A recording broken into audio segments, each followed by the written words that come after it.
introducing Debashish Banerji, who is a very important person in my life. After living for 10 years in India, learning raga music and integral yoga, and spending a lot of time in Calcutta and Pondicherry, and I was looking to move back home to the West. And as I traveled between the East and the West, I definitely found myself caught in what I would call problems of translation. How do I relate what I was learning, musically speaking, spiritually speaking, in India to myself as a Westerner, to myself as a contemporary and modern person? How does integral yoga relate to the problems that I was confronting in the world?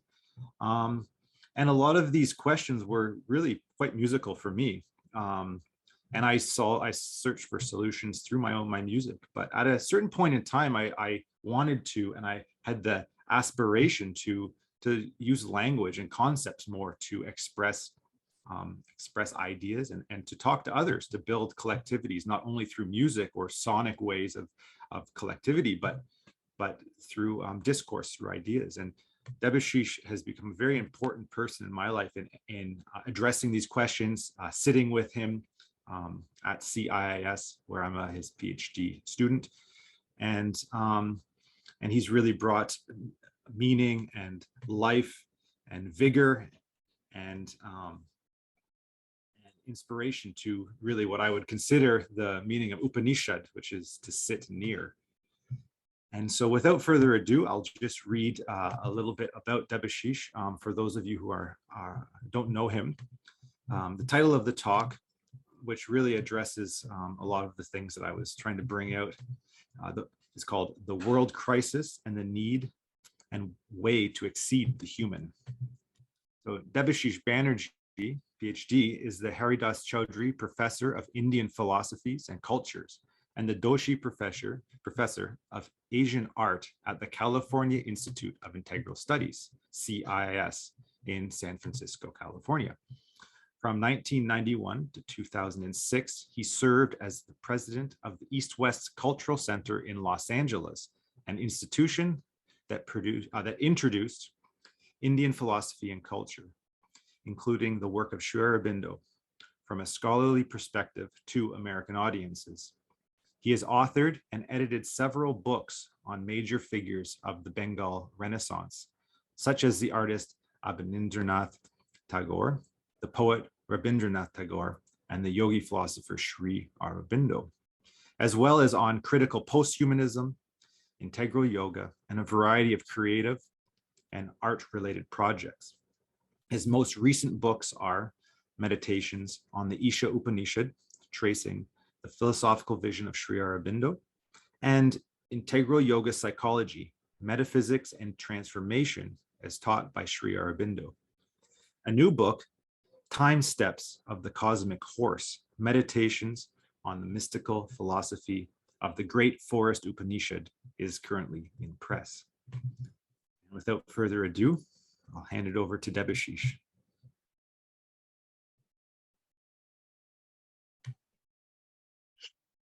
Thank you very much, Jonathan.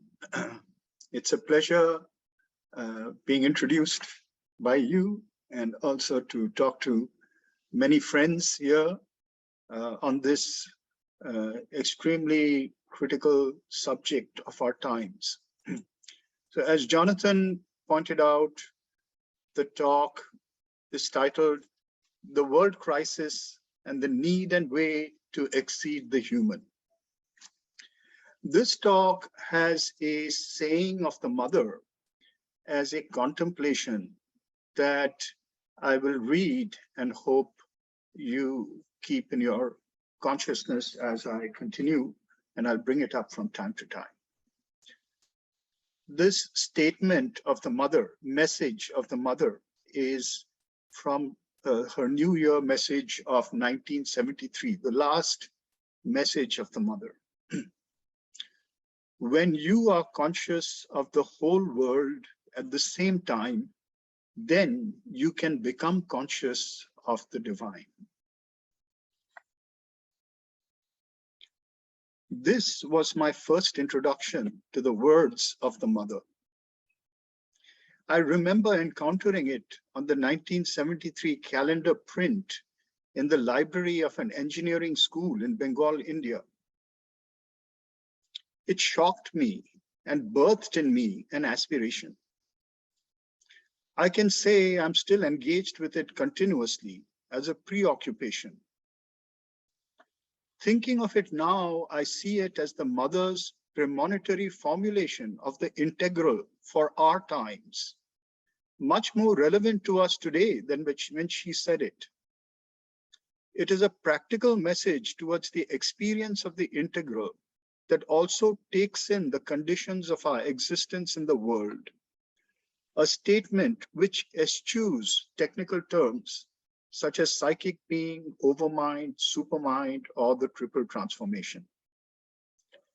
Seemingly simple, it initiates and inaugurates a journey of perpetual transition towards the post-human integral consciousness.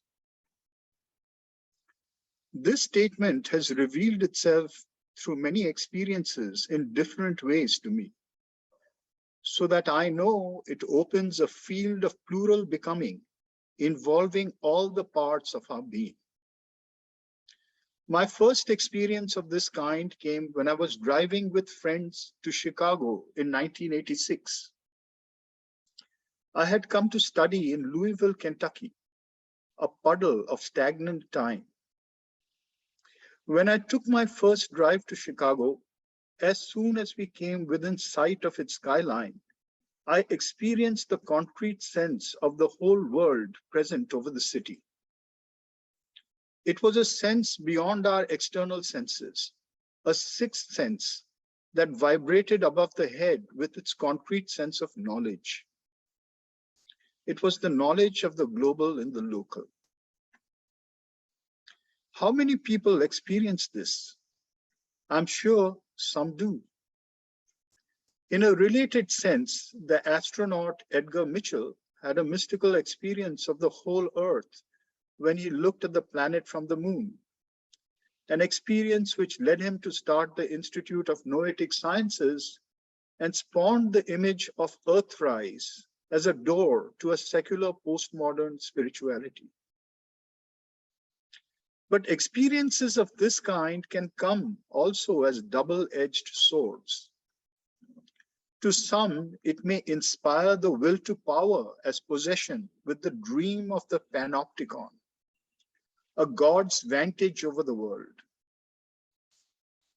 For the general contemporary individual, there may not be the same grand experience, but there is a new sense of being in our time, the traversal of a kind of technological omnipresence, omniscience, and omnipotence. We are practically in contact at any time with any point on Earth through our smartphones and our GPS systems. We access knowledge at the press of a button, and we enjoy action at a distance through remote control. We revel in our superior historicity, our Western acceleration close to a vanishing point of the secret drive with which we began our age, the modern age. We even publish bestsellers called The End of History and The Last Man, touting the fact that we have reached political emancipation universally, human rationality free to make its own choices, a state that can't be bettered, which has reached the plateau of its dream. But at the same time, particularly over the last few years, it has become impossible to have such unquestioned faith in the drive which is making our world shrink. Huge cracks are appearing in the smooth facade of our age. A climate crisis, the revolt of the biosphere, political and cultural dystopia. Just when we seem to have left our footprint over the whole Earth so that we can proclaim that our new geological era is marked by the name of the human, the Anthropocene, we find ourselves in the middle of what seems a chronic disturbance of the ecosystem, a chronic pandemic, a chronic state of global war. At the same time, for most people in the developed world, these realities are still far from real, what may be called television realities. At the individual level, the common person continues with its faith in science and technology. Pfizer will save us, or Google will farm the sun to bring us free, inexhaustible energy. And if we face extinction, no matter. Our technology has reached a point of singularity where we can upload our human memories and live on as androids and robots in other planets and solar systems. The last man talked about by Francis Fukuyama is not such a glorious image, after all, in the vision of its founder, Friedrich Nietzsche. It is the man who has lost what makes us truly human, our drive to self-exceeding. The last man realizes this and succumbs to it since there is no other option. We live in an ocean of those who have bought into or been co-opted into being machinic slaves of world capital. The same forces that have brought us the experience of the global and the local have entered into us and made us subjects of the world market, its algorithms profiling our every desire and amplifying them into desiring machines of consumption and production, so that there is little left underneath this machinic existence. We are fragmented into cubist and vorticist facades, schizophrenically serving simultaneously coexisting wills to ownership and enjoyment. This rapacious capital machine centers itself in an image of being. It is the image of being as having. Rationality here is the secure base of this delirious image. A rationality that centers the ego as an individual subject separated from its objects of knowledge, possession, and exploitation. Rationality builds the smooth structures that facilitate these processes of having. A closer look at this huge world market reveals something strangely familiar. The continuing origins of the modern age in the 16th and 17th centuries, its intimate complicity with colonialism. This is why critical thinkers have another name for the world market. They call it neoliberal globalization, and more pithily, neo-colonialism. We live in a worldwide ontology of colonialism. What this means is that our image of the human, as it originated in the 16th and particularly 17th centuries in Europe, laid the foundation for a rational perfection of the world, and along with it, the pursuit of happiness as the enjoyment of that world. The othering of the object of such an enjoyment began with the non-Western peoples of the world, who were to be enjoyed and civilized at the same time, a trick of the left and right hands. But all power begets a field in which it is opposed in the name of its own ideology. Let us not forget the modern age, which presents itself innocently as the neutral age of the human. Its sciences turned upon the subject to know it through the human sciences of psychology, anthropology, sociology, has its own insidious ideology. That of the human in the image of the rational ego, supporting a will to power as having. Here the knowledge drive to know the universal constitution of the human as a rational being coexists, but does not necessarily coincide with its will to power, to possess, exploit, and enjoy its others. The ideal of the Enlightenment, somewhere glimmering in the modern knowledge academy, privileges the liberation of rationality as a pure drive over the will to power. Can we arrive at a liberation of rationality in all the others of colonialism, these others being the non-Western peoples of the world? It is this premise that was behind most of the political liberation struggles of non-Western peoples from the second half of the 19th century to the first half of the 20th. It resulted in the age of nationalism.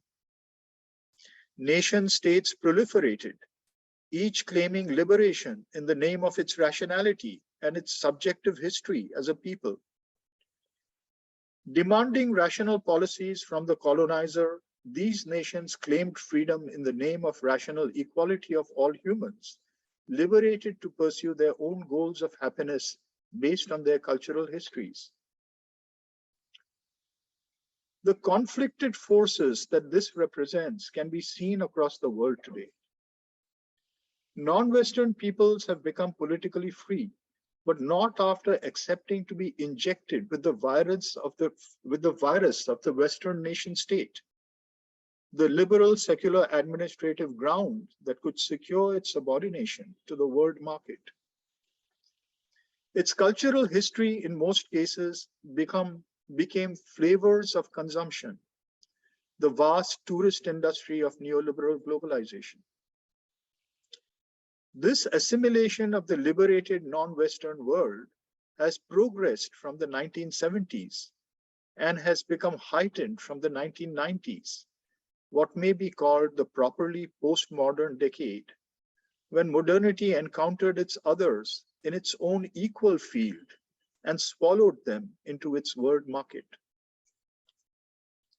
Modern non-Western peoples may wear clothes of a strange cut or follow customs that are ethnically marked by the image of the human as the rational subject of the world market and the nation state, pursuing goals of happiness as property ownership based in the strict separation of the subject and the object has universalized itself across the world.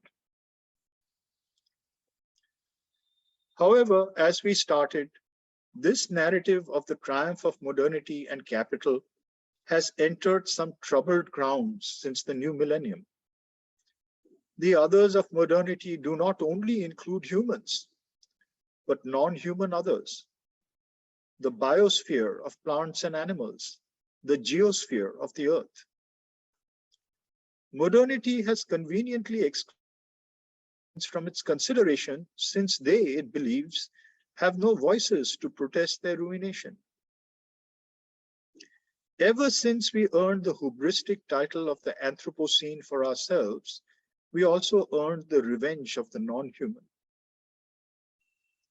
What is patent today is that the modern human is busy sawing off the branch of the tree on which it sits.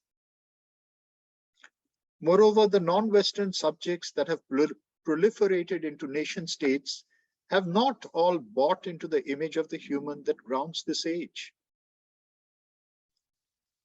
The philosopher Michel Foucault has used a heady phrase, the insurrection of subjugated knowledges, to describe the others of modernity who refuse assimilation and emerge oppositionally at some point of time. These subjugated knowledges are not all benign, however. From the level of the nation to the decentralized independent sect or cult, the foundation of rational humanity is being challenged by a variety of alternative ethnocentrisms. Acknowledging this twilight of modernity, the author Benjamin Barber has written a book titled Jihad versus Macworld. His thesis is that the world market will eventually cause the collapse of the nation state, and independent multinational corporations will vie in a state of open war with other such corporate and ethnocentric collectives. In reality, however, what we find today is a dystopia in which the nation state is very much alive, at the center of a political field of organization in which populist dictators and strongmen vie unashamedly with the ideal of liberal democracy. These mostly right-wing ideologues cater to the fallout of postmodernism, where the bewildering variety of choices and the subjection of individuals to the forces of the market are contested by large numbers who long for a simpler lifestyle where they cling to images of the past and are told what to do by their fathers. This is a dangerous world situation in which the human race seems to be bifurcating into different images of the human. A liberal image of modernity, which is standing at its own precipice, and a variety of ethnocentrisms supporting fascist regimes. Interestingly, it should be noted that these nationalisms and ethnocentrisms are also founded on the modern image of the human. All of them are invested in a separation of subject and object, a stand based on fossilized mythological images of the past, which give them the foundation of a golden age and a chosen people. It is instructive here to note that this rise of atavistic and fascist forces is a repetition of what reared its head during the Second World War and pushed the world through a tremendous cataclysm behind which Sri Aurobindo and the Mother identified the Lord of the Nations. In his warning related to this in the human cycle, Sri Aurobindo wrote the critical chapter, True and False Subjectivism, in which he pointed out that the way to the future was not the pastless subjection to novelty and hedonism marking modernity, it was the building of a subjective relationship with the past, but not a relationship that separated the group from others, pitting it in a field of contest, as had been demonstrated by Germany during both the world wars. This was the false subjectivism. In our terms, we can see that this subjectivism was founded or grounded on the separation of the subject and object in the name of an ethnocentrism, a twisted adaptation of the image of the modern human. Instead, there was another center of assimilation of the forces of the past and its engagement with the future. This was the soul or psychic reality within us. Another image of the human, or could we even call it the human? Was it not rather the post-human, which refuses any fixed image and keeps itself open to its unique journey towards the universal and integral, in porous identity with all others? The image of the human that we are being called to is not the stable image of the mental ego, an identity which we can stand on. It is the transitionality of ever-transforming consciousness, the transitional being in Sri Aurobindo's definition, or the rope thrown between the animal and the God of Nietzsche. Only this rope does not refuse the animal or the human. It includes all in its expanding universality. Returning to our times, this complex field of powerful contested forces has led to the crisis we see all around us. Or do we even see this crisis? As I said, to many in the developed world, this is just a passing phase which will be fixed by technology. They live hushed by the lullaby of modernity. To many others, there is a sense of the end times. Millenarianism is the religious phenomenon where a faith community is always waiting for the impending millennium, when the intervention of God, the second coming, Maitreya, or the supramental avatar Kalki will appear and set everything right. The faithful seldom see dystopia. They are surrounded by the halo of their faith, a bubble that dulls the perception and bolsters the sense of impossibility of any harm coming to the chosen people. But if we are to refuse forecasting the will of God, what are we called to today? Those who have been touched by the teaching of Sri Aurobindo and the Mother have awoken to the possibility of another kind of future world, one whose lines elude us. It is not the status quo of liberal modernity, but perhaps this is better than an ethnocentric religious sense of the future. Yet it is so easy to be lulled into choices that are ordained from around us. It is easy to have a faith in the intervention and some lip service to Sri Aurobindo and the mother, some dips of the head at a samadhi or daily reading of Savitri, and occasional study groups and get-togethers on weekends to amplify a collective devotion, while we continue with our lives supporting the capital machine as its producers and consumers. But as I said, perhaps even this is better than some other options, which are alarmingly rising all around us.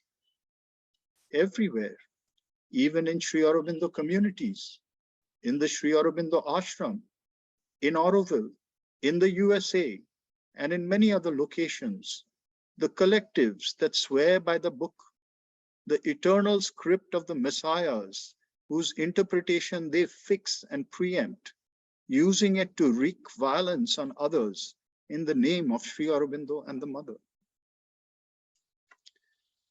In this field of complex forces, discrimination is our first need. If we wish to respond to the crisis of our time with the message of Sri Aurobindo and the mother, we need an ideal like the one the mother gave in her last year. I repeat, when you are conscious of the whole world at the same time, then you can become conscious of the divine. It is an ideal for the world and the earth. It needs constant contemplation in one's everyday life. All our encounters should be engaged with this contemplation. In everything, at all times, in all places, the world faces us. This is the adequate response to our time of crisis and dystopia from within. For it, we need first to reject our false sense of comfort in the world or in our various collectives of belonging and forgetting.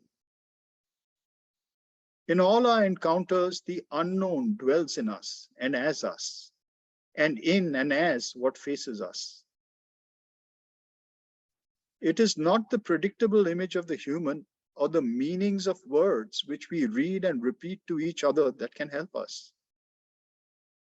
This only takes us subtly towards a hidden cult formation.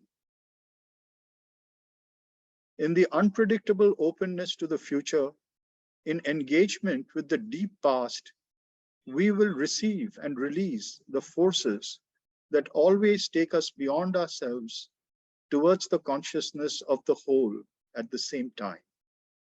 A consciousness which is not just earth and world honoring,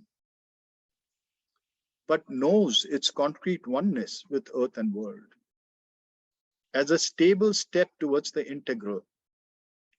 Only then you can become conscious of the divine. Collectives must start on this basis of individual praxis. Collectives that stand in the sincerity of the collective praxis towards the integral, known as the whole world, are collectives of becoming.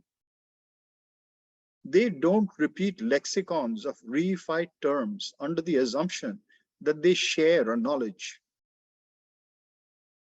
They are immersed in the contemplation that comes from unknowing. They are inhabited by the aspiration of the world to come and the people of the future. Like the mother in the case of this statement, who stayed away from the use of technical terms, they express experience to anyone or anything in the world in the terms that are needed at the moment, building solidarities of the ever-transforming future and the ever-transforming human. Thank you.